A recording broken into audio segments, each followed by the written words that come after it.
আমরা এমন একটা সময়ে বাস করছি যখন একদিকে গাজায় লক্ষ লক্ষ শিশুকে পরিকল্পিতভাবে দুর্ভিক্ষের মাঝে আটকে রেখে হত্যা করা হচ্ছে, অন্যদিকে ঢাকায় মর্মান্তিক এক দুর্ঘটনায় এতগুলো নিষ্পাপ শিশুর প্রাণ ঝরে গেল। এই গোটা পৃথিবী যেন পুড়ছে, আর এই আগুন আমাদের ভাষা কেড়ে নিয়েছে। যারা তাদের সন্তানকে হারিয়েছেন তাদেরকে সান্ত্বনা দেওয়ার মতো ভাষা আমাদের নেই। তাই আমরা আমাদের প্রিয় শেখ শহীদ রমাদান আল বৌতি রহেমাহুল্লাহর কিছু কথা সবাইকে স্মরণ করিয়ে দিতে চাই। তিনি বলেন, আল্লাহ তাআলা আমাদের বলেছেন, ওয়াসবির, ধৈর্য ধারণ করো। এবং এ কথা বলার ঠিক পরেই তিনি বলেছেন, ওয়ামা সবরুকা ইল্লা বিল্লাহ, তোমার ধৈর্য তো কেবলমাত্র আল্লাহ তাআলার পক্ষ থেকেই। তাই যখনই নিজেকে দিশেহারা মনে হবে, অন্তরটা খাঁ খাঁ করতে থাকবে, মনে হবে ভেতরটা যেন চূর্ণ বিচূর্ণ হয়ে গিয়েছে, মনে রাখবে যে সত্যি তোমার কোনোই ক্ষমতা নেই। যদি তোমার রব তোমাকে সবর দান না করেন, তাহলে তুমি কোত্থেকে ধৈর্য ধারণ করবে? তিনি যদি তোমাকে শক্তি দান না করেন, তুমি কোত্থেকে শক্তি পাবে? এই সব কিছু, তোমার সমস্ত মনোবল, ধৈর্য এবং স্থিরতা সবই একমাত্র আল্লাহর পক্ষ থেকে আসে। লা হাওলা ওয়ালা কুওয়াতা ইল্লা বিল্লাহ। আল্লাহ ছাড়া আর কারো কাছে কোনো শক্তি বা সামর্থ্য নেই। হযরত দাউদ আলাইহিস সালামের সৈন্যরা বলেছিলেন, রব্বানা আফরিগ আলাইনা সাবরান, হে আমাদের রব, আমাদের উপর সবর বর্ষণ করুন।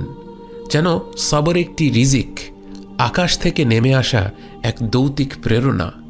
ঠিক যেভাবে বৃষ্টি পৃথিবীকে সজীব করে তোলে, ঠিক সেভাবেও সবরও এক প্রকার রিজিক। কিছু রিজিক আমাদের দেহে প্রবেশ করে আমাদের পুষ্টি যোগায়, আর কিছু রিজিক যেমন সবর আমাদের অন্তরকে আবৃত করে, এক অদৃশ্য দুর্গের মতো আমাদের সত্তাকে রক্ষা করে। এই দুটোই আল্লাহর পক্ষ থেকে প্রেরিত নেয়ামত।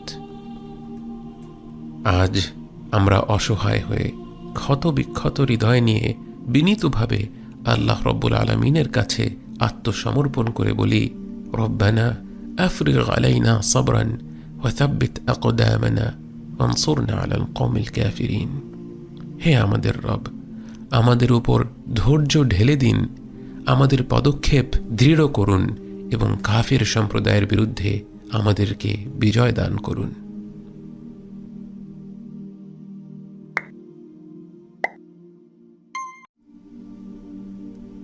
আমরা এমন একটা সময়ে বাস করছি যখন একদিকে গাজায় লক্ষ লক্ষ শিশুকে পরিকল্পিতভাবে দুর্ভিক্ষের মাঝে আটকে রেখে হত্যা করা হচ্ছে, অন্যদিকে ঢাকায় মর্মান্তিক এক দুর্ঘটনায় এতগুলো নিষ্পাপ শিশুর প্রাণ ঝরে গেল। এই গোটা পৃথিবী যেন পুড়ছে, আর এই আগুন আমাদের ভাষা কেড়ে নিয়েছে। যারা তাদের সন্তানকে হারিয়েছেন তাদেরকে সান্ত্বনা দেওয়ার মতো ভাষা আমাদের নেই।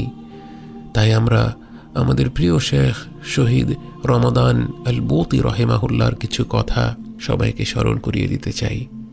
তিনি বলেন, আল্লাহ তাআলা আমাদের বলেছেন, ওয়াসবির, ধৈর্য ধারণ করো। এবং এ কথা বলার ঠিক পরেই তিনি বলেছেন, ওয়ামা সবরুকা ইল্লা বিল্লাহ, তোমার ধৈর্য তো কেবলমাত্র আল্লাহ তাআলার পক্ষ থেকেই। তাই যখনই নিজেকে দিশেহারা মনে হবে, অন্তরটা খাঁ খাঁ করতে থাকবে, মনে হবে ভেতরটা যেন চূর্ণ বিচূর্ণ হয়ে গিয়েছে, মনে রাখবে যে সত্যি তোমার কোনোই ক্ষমতা নেই। যদি তোমার রব তোমাকে সবর দান না করেন, তাহলে তুমি কোত্থেকে ধৈর্য ধারণ করবে? তিনি যদি তোমাকে শক্তি দান না করেন, তুমি কোত্থেকে শক্তি পাবে? এই সব কিছু, তোমার সমস্ত মনোবল, ধৈর্য এবং স্থিরতা সবই একমাত্র আল্লাহর পক্ষ থেকে আসে।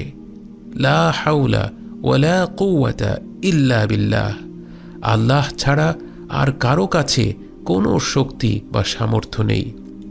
হযরত দাউদ আলাইহিস সালামের সৈন্যরা বলেছিলেন, রব্বানা আফরিগ আলাইনা সাবরান, হে আমাদের রব, আমাদের উপর সবর বর্ষণ করুন। যেন সবর একটি রিজিক, আকাশ থেকে নেমে আসা এক দৌতিক প্রেরণা। ঠিক যেভাবে বৃষ্টি পৃথিবীকে সজীব করে তোলে, ঠিক সেভাবেও সবরও এক প্রকার রিজিক। কিছু রিজিক আমাদের দেহে প্রবেশ করে আমাদের পুষ্টি যোগায়, আর কিছু রিজিক যেমন সবর আমাদের অন্তরকে আবৃত করে, এক অদৃশ্য দুর্গের মতো আমাদের সত্তাকে রক্ষা করে। এই দুটোই আল্লাহর পক্ষ থেকে প্রেরিত নেয়ামত। আজ আমরা অসহায় হয়ে ক্ষত বিক্ষত হৃদয় নিয়ে বিনীতভাবে আল্লাহ রব্বুল আলমিনের কাছে আত্মসমর্পণ করে বলি, রব্বানা আফরিগ আলাইনা সাবরান ওয়া সাব্বিত আকদামানা ওয়ানসুরনা আলাল কওমিল কাফিরিন। হে আমাদের রব, আমাদের উপর ধৈর্য ঢেলে দিন, আমাদের পদক্ষেপ দৃঢ় করুন এবং কাফির সম্প্রদায়ের বিরুদ্ধে আমাদেরকে বিজয় দান করুন।